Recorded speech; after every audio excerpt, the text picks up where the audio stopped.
Welcome to today's episode of Depreciation Nation. Today we have another interview piece with another well-known individual. Now, automotive passion kind of cements a number of interests together. We have had a number of automotive celebrities on the channel. We have had a horse racing celebrity on the channel. And today we are very excited to bring you a rock star. Now, this particular individual is pretty well known with his hits from the late 90s, I'll Be, and I Could Not Ask for More. Then he had a hit in 1995 called Solitude, which kind of defined my teenage years. Please join me in welcoming to the channel, Mr. Edwin McCain. What else have you had that has sparked some memories? Oh, I'm trying to think. I don't really have. I had a 911. I did have a wide body 911 turbo Dr. Killer. Mm-hmm. That's so counterintuitive too, because the rear engine Porsches, the mistake is letting off the gas if it starts to get loose. That's just the fastest way to swap ends.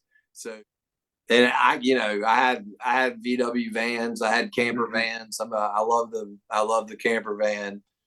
Anybody that's ever owned a camper van understands that if you drive a camper van, you're never going to be in a hurry again. You just have to plan on.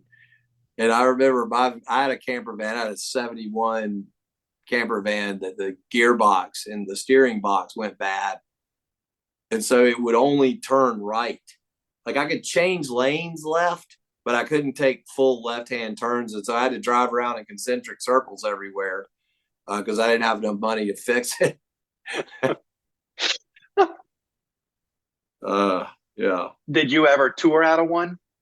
I didn't ever tour out of the van, but I did tour out of an old Greyhound bus that I bought. I bought this bus from a gospel group that was an old GMC. It's called a 4104. And I bought it out of a farm field, and it had 2 million miles on it when I bought it. And wow. It was, 4-speed. And then the other thing about that bus was that all the electrical was ground positive.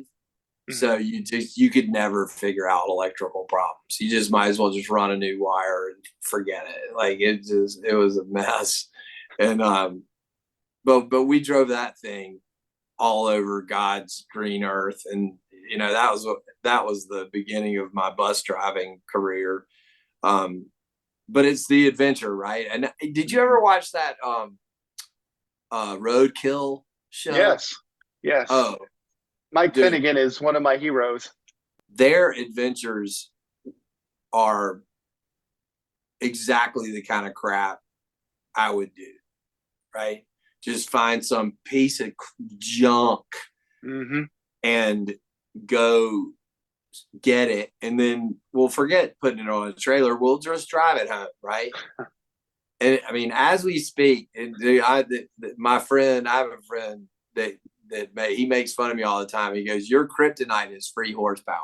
Like if somebody tells me that there's some abandoned vehicle that I can have and all I have to do is go get it, like it's all I'm doing. Like I literally just spent 2 weeks. A friend of ours, he's a super high net worth guy. He left this 2007 Suburban in the woods in like 2019. And just offhandedly, he goes, "Hey, I forgot I left this old Suburban out on this property I own. And if you want it, you can have it." And I was like, oh my God. And I dragged my son out into the woods. He got poison ivy. I carried, all my tools, 10 gallons of fresh gas and a fresh battery. And I got the stupid thing to start, and I drove it out of there. And you can imagine it was full of water. It was a disaster. But it's free, and I got it to run. And I've literally spent, 2 weeks putting it all back together and we're going to give it to a family in need. But taking broken crap, especially that somebody's either going to throw away or send to the dump. I mean, it's my kryptonite. I literally, I'm like Fred Flintstone, like must fix vehicle. I haven't decided what my fascination is with it, because I don't care about the notable cars. I always like finding some discarded thing that no one sees any value in, and then making it run again. That just makes me so happy. I can't stand it. And it's some kind of redemption, flaw I have. But I mean, I still know where I had an Econoline van that I toured in the beginning of my career. I know exactly where that van is. I know exactly who owns it. I know exactly what he's using it for right now. And at some point I'm going to get it back. And there's no point, but I know where it is. And I have a few cars that I track like that very similarly. Oh man, it's fun to see. Like, I got my son a 2002 BMW 325i, and fixed it up, and it's a great little car. And it's funny because he, to him, it's a 20-year-old car, right? But he's kind of come around on it. Like, at first he was like, whatever. That, my cheap dad got me an ancient car to drive, and now it's like, oh wait, this is kind of cool. I have a 2005 330 with the performance package. So this doesn't have any performance package stuff. It's just the standard. But that engine is a great engine. It's one of it revs forever, and it runs forever. That was keep your thermostat changed, and you'll have no issues. The first thing I did. I had a 2004 325 prior to the 330 that I bought in Atlanta for $300 that supposedly had a blown head gasket, and it turned out just to be the crankcase ventilation, and $105 later we drove it 20,000 miles. So, dude, isn't that? Yeah. Don't you just feel like every mile you take off is like some kind of lottery win? When you get cheap horsepower and it just drives you around forever. I mean, yeah, but I am a huge sucker for anything GM, like any V8, any 5.3 liter GM V8 from 2000 to 2007, because you can fix it and it'll run forever. I have a 2010 Raptor with the 5.4 in it, and it's a garbage motor. The cam phasers, that was a horrible idea to run the cam phasers off of oil pressure, because the oil pump doesn't, after a while, the journals get sort of clogged, and so it doesn't make enough pressure. So the cam phasers aren't phasing like they're supposed to. And so I got a Jasper engine when I limped that engine until 300,000 miles when it blew up.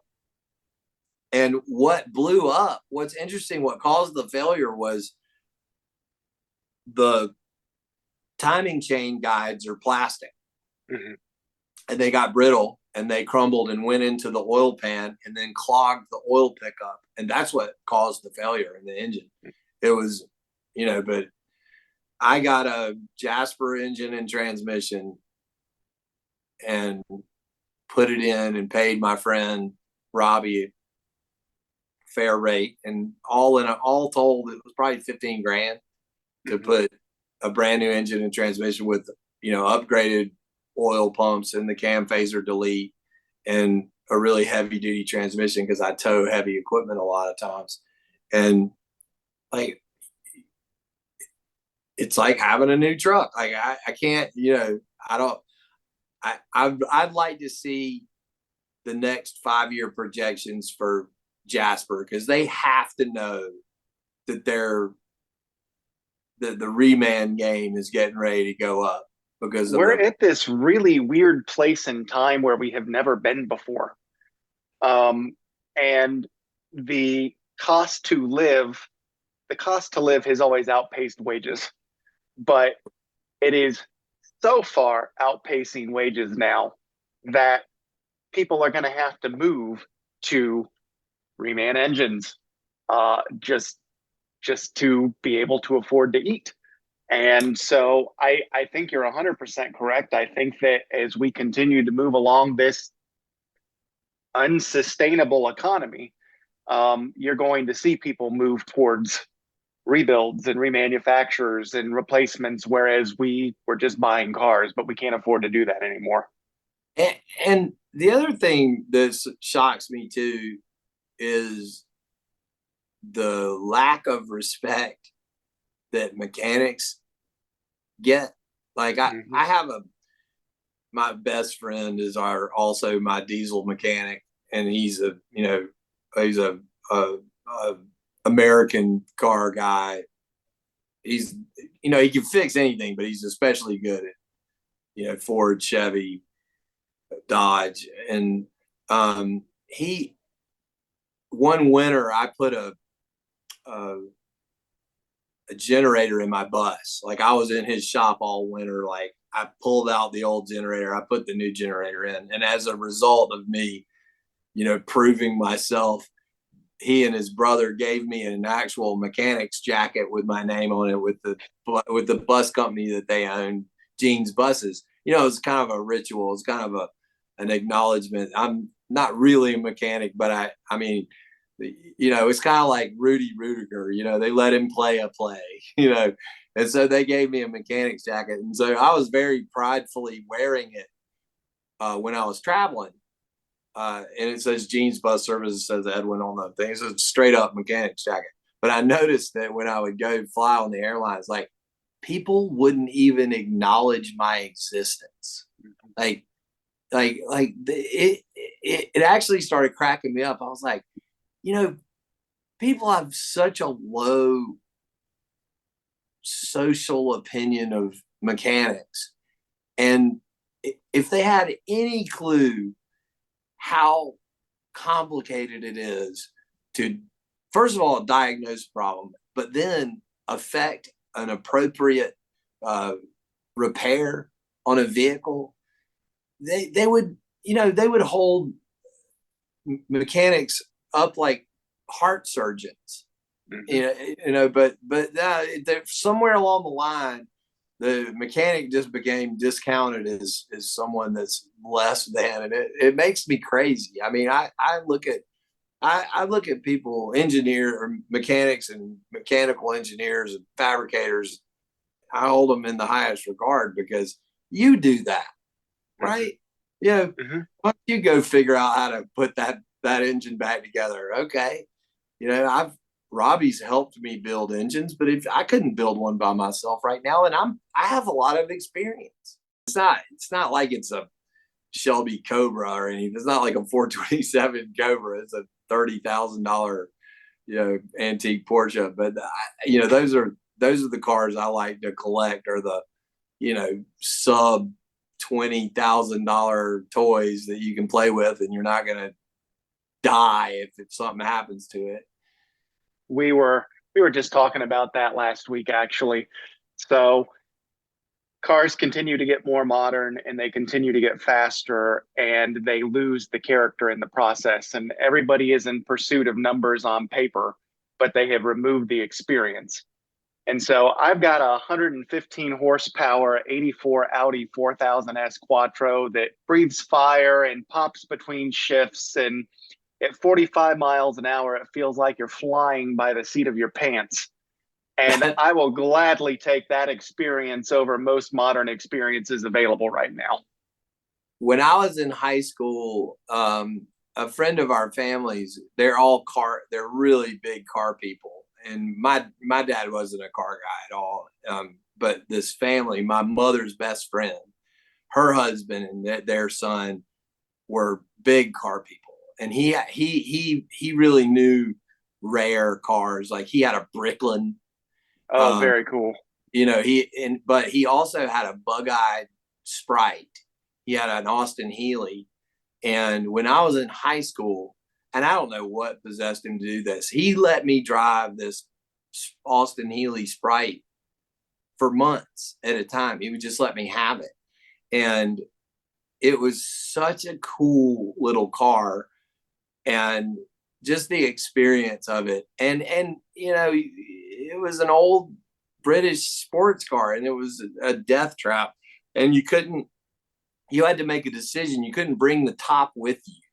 Like, the top either had to be on it or you had to leave it in the garage and so I would get caught in rainstorms. If you could find a parking lot that had 18-wheelers in it, you could pull underneath the trailer of an 18-wheeler and get out of the rain. That's how low it was. And I had that, and then I actually owned a Fiat X19, which, if you know anything about like the experience, like that was I loved that car, but it never started on its own. I always had to park on hills to roll start it, or it was always something. It never functioned properly, but it was, God, I love that car. I catch myself looking at them online occasionally too, but they're garbage, but they were so much fun to drive. And that one time where everything functioned as it should made the other 99 where it didn't worthwhile. Yeah. And I raced Miatas for a little while. And I can say this without fear of contradiction. The least expensive, most fun auto racing you can do is spec Miata. Period. End of sentence. And so that is our piece with Mr. Edwin McCain, a gentleman that defined many of my teenage years and probably defined a few of yours as well. We want to thank him for his time being here. He is certainly a car guy by anybody's standards, and we are very honored to have had that chat with him. If you enjoy eclectic automotive content, hit that subscribe button at the bottom of your screen. If you enjoyed today's piece, you might check out a few of our past pieces, and certainly we have a lot more coming. Thanks for joining us, and we'll talk to you soon.